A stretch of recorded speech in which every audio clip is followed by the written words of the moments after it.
Hello everyone, my name's Gareth Evans.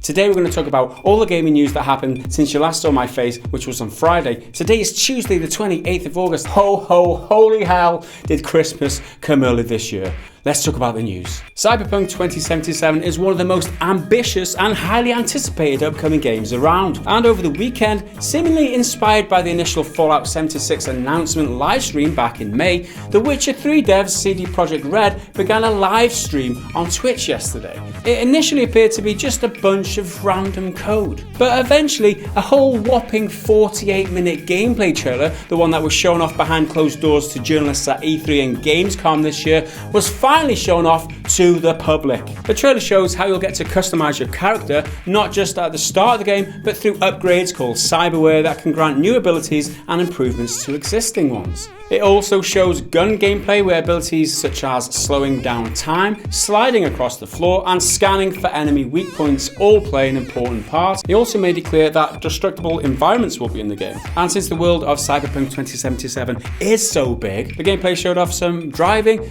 and a random encounter with an enemy gang. Other highlights include the ability to control robot spiders, climb on walls, hack into mainframes to disable enemy weapons, and it also features better dialogue options than Fallout 4. Although the latter isn't exactly difficult to accomplish. And since this was almost an hour-long gameplay trailer, be sure to click the link in the description to check out the full thing. There's just so much to talk about here. The world looks so full, realised, fantastic. The finer details, they're like all the garbage and stuff on the floor, how big everything looks, how vast it all looks, the way that you move seamlessly through the world, it looks magnificent. And some of the questions that people have been asking is, how will this run on the PS4? How is this going to run on an Xbox? Apparently, they've been optimising this game for those platforms. Obviously, these visuals you can probably achieve on a PC, or what PCs will be like in a couple of years when it finally gets released. But PS4 and Xbox, there are still questions as to how they're going to achieve this because it looks fantastic. Some of the graphics and like the details in sort of the arm of the guy you get into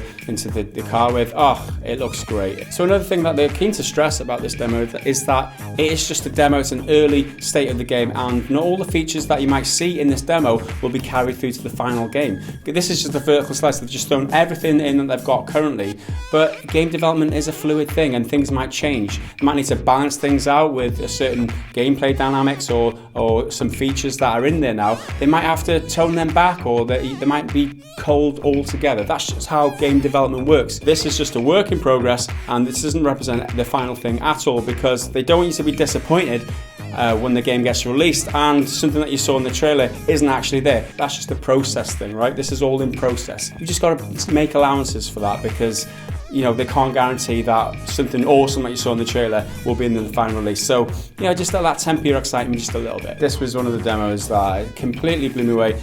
Lived up to expectation, if that was even possible. It was absolutely fantastic. What were your personal highlights from the demo? Let me know down in the comments below. It's still probably 2 or 3 years off, but we can still get excited, right? Just so long as you don't get crazy. Last year saw the rise and fall of loot boxes. They became such a problem that even some governments are now taking action against them. The Belgian Gambling Commission and Dutch Gambling Authority both determined that loot boxes are gambling back in April. But what does that actually mean to developers? Well, after being contacted by the Dutch Gambling Authority in July, Valve had to change how loot boxes work in Dota 2, allowing Dutch players to see what's inside them before buying them. And recently, we've had more news about devs are having to adapt to the new laws. 2K were forced to change their microtransactions in NBA 2K over the weekend, removing loot boxes from the game in Belgium, while removing the auction house from the game in the Netherlands. And it seems Overwatch, one of the game's most guilty of popularizing loot boxes since its launch, is seeing repercussions too. Blizzard recently posted on their forums that the ability to buy loot boxes will be removed from their games in Belgium. Blizzard said in the post that they, quote, were surprised by this conclusion and do not share the same opinion, but stated they have, quote, no choice but to implement measures that will prevent Overwatch and Heroes of the Storm players located in Belgium from purchasing in-game loot boxes and loot chests with real money and gems. What is actually quite interesting here is that NBA 2K has had to change their game in two different ways. One to serve the Belgian market and one to serve the Netherlands, because of the definitions that each gambling authority has come up with and what's allowable in their country and what isn't. This is another exciting update for people like me who can't stand the fact that loot boxes and people are being preyed upon for their money in these ways. Hopefully this is another step in the direction of just getting rid of loot boxes altogether, because like, who wants them anymore, really, honestly? Loot boxes, they're just there to serve these publishers and developers just so they can milk money off you. For all those people saying that getting governments involved with your games, oh, it's a slippery slope, it's gonna end up where they're all regulated, everything, oh no, scary, it's so scary. They're just taking out loot boxes. Just calm down, innit? Next up is the news nuggets, everybody's favourite new segment in the show. I should probably stop talking about news nuggets because there's so many news nuggets, and the more that I talk about news nuggets, less time there is to give you news nuggets, right? So I should probably just shut the up. And first up today is the day that Yakuza Kiwami 2, which was previously only available in Japan, gets its worldwide release on the PS4. The Switch version of Monster Hunter Generations Ultimate also gets a worldwide release today. Blade Strangers, the old school fighting game from Nicholas, releases on Switch, PS4 and PC today, featuring characters from Cave Story and The Binding of Isaac, as well as Shovel Knight and Gunvolt. Also, Strange Brigade from the team behind Sniper Elite is released today on PS4, Xbox One and Windows. Assassin's Creed Odyssey got a new 50-minute gameplay video showing off one-to-one combat, some ship gameplay and fighting a bear in a cave. Streets of Rage 4, the next game in a franchise that's not seen a release in 25 years, was announced and revealed yesterday with a very short animated trailer showing off the gorgeous hand-drawn visuals. Next up, the rumour about a new Xbox subscription service was making the rounds last week. Well, now Microsoft have officially announced the service yesterday in a blog post. It's now officially called Xbox All Access, and the new financing plan starts from $22 a month, which includes a console, Xbox Gold membership, and access to the Xbox Games Pass. No word on a launch date yet, but it does appear to be, quote, a limited time offer available only in the US. So that's it for your news nuggets, and I tell you who likes nuggets, right? Hippies probably like nuggets, right? That's fair to say. So what would you call a hippie's wife? Mrs. Hippie. Get it?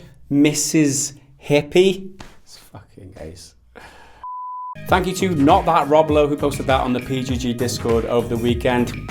Sterling stuff, my friend. Elsewhere in the news, Senior Director for Global Product Marketing at Xbox, Aaron Greenberg, has been mixing it up recently. Speaking with IGN Italia at Gamescom last week, he said the following: hardcore players, those who prefer the best gaming experience, have always been on our side. From the first Xbox to Xbox 360 and now with the Xbox One X. Looking at the numbers and the results of the competition, we have a smaller installed base, but the attach rate and the sales data for many games are much higher on Xbox. This is due to the fact that our user base is made up of more hardcore gamers. Not like those casuals on the PlayStation 4, am I right, Aaron? And in That's Not a Graphical Downgrade, the sun just moved news. 2018's Spider-Man is a game by Insomniac Games, releases worldwide on September the 7th for the PS4. That is only a matter of days away. And so with the excitement for the game reaching its crescendo right now, the last thing Insomniac want at this point is any kind of community outrage. Well, in a bid to avoid such an issue, community director James Stevenson took to Twitter over the weekend to rebuke accusations of graphical downgrade in the game. You should be ashamed of the downgrade, said a Twitter user showing side-by-side screenshots of the game past and present. It's not a downgrade, replied Stevenson. The sun moved. Well, at least that clears that up.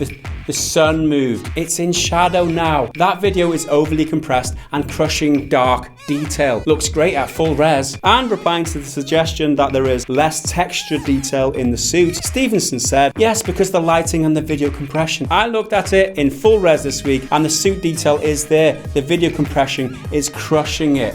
The sun moved. The sun just moved. That's all it was. It was the sun moved. It's not graphical downgrade at all. To be fair, it probably isn't graphically downgraded at all. I mean, it might just be the compression. But James, for the love of God, don't lead with the sun moved. That's it for today's Daily Dose of Gaming News. We'll be back tomorrow with even more news. If you've got anything you want me to cover in the show, drop me a tweet at PrettyBadTweets or at PrettyGoodGaz. You can kind of use either of them because I check them both. Hit the bell if you want to be notified of the exact moment when any of these videos go live, and you can just impress your mates with all the fresh gaming news that you've got. That's it for today. We'll see you again tomorrow at the same time. Until then, bye for now.